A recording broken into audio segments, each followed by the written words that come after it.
ఈ చర్యలు market sentiment ను ప్రభావితం చేయకుండా దేశీయ ఉత్పత్తిని పెంచుతాయి. చౌక దిగుమతుల వల్ల నూనె గింజల ధరలు తగ్గినప్పటికీ ఇప్పుడు నూనె సుంకం పెరగడం వల్ల కొంత మార్పు చోటు చేసుకుంటుంది. నూనె వ్యాపారంలో ఈ సుంకం మార్పులు చూపవచ్చు. సుంకం పెరగడం వల్ల ఎగుమతి ధరలపై ప్రభావం ఉండవచ్చు.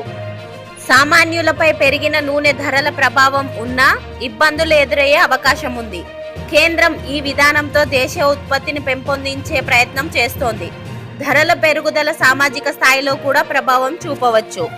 దేశీయ ఉత్పత్తిని పెంచే చర్యగా ఈ సుంకం చూస్తారు. వంట నూనెకు సంబంధించిన సుంకం పెరగడం అరుదైన సంఘటన. కేంద్రానికి ఆర్థిక ప్రయోజనం కలుగుతుంది. సుంకం పెరిగిన తర్వాత మార్కెట్ సర్వేలు ఎలా ఉంటాయో చూడాలి.